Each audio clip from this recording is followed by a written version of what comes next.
Hello friends, welcome to கோதை தமிழ். கோதை தமிழில் இன்றைக்கி mutton gravy தான் பண்ண போகிறோம். ரொம்ப சிம்பிளாக நல்லா டேஸ்ட்டாக இருக்கக்கூடிய ஒரு மட்டன் கிரேவி தான். அதுக்கு 1/2 கிலோ மட்டனை க்ளீன் பண்ணி எடுத்திருக்கேன். அதை குக்கரில் சேர்த்துட்டு 1/4 டீஸ்பூன் மஞ்சள், 2 டீஸ்பூன் அளவு இஞ்சி பூண்டு பேஸ்ட் சேர்த்துட்டு ஒரு டம்ளர் அளவு தண்ணி சேர்த்துக்கிடலாம். கறி முங்குன அளவுக்கு இருந்தால் போதும். தேவையான அளவு உப்பு சேர்த்து மீடியம் ஃப்ளேமில் வச்சு 5 விசில் வேக வச்சு எடுத்துக்கிடலாம்.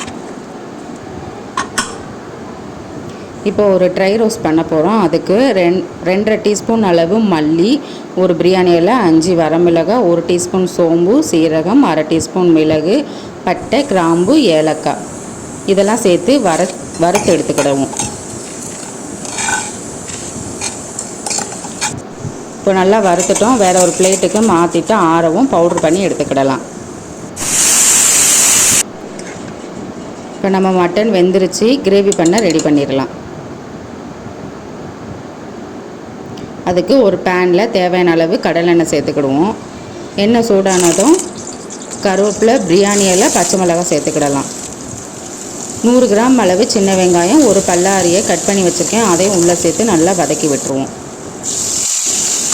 வெங்காயம் நல்லா வதங்கிடுச்சு. ஒரு தக்காளியை கட் பண்ணி உள்ளே சேர்த்துக்கிட்டு நம்ம வேக வச்சு எடுத்த மட்டனை தண்ணி இல்லாமல் ஃபஸ்ட்டு உள்ளே சேர்த்துக்கிடுவோம். நல்லா அந்த எண்ணெயிலே மட்டன் வதங்கவும் நம்ம ட்ரை ரோஸ்ட் பண்ணி வச்சுருக்க பவுடரை உள்ளே சேர்த்து ஒரு 5 நிமிஷம் மீடியம் ஃப்ளேமில் வச்சு வதக்கி விட்ருவோம். மட்டன் எண்ணெயிலே நல்லா வதங்கிடுச்சு. இப்போ கறி வேக வச்ச தண்ணியை உள்ளே சேர்த்து வதக்கி விட்டுடலாம்.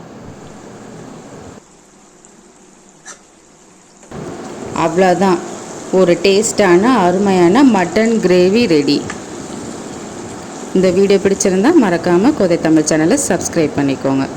கடைசியாக கொஞ்சமாக மல்லி இலை சேர்த்து இறக்கிடலாம். நன்றி.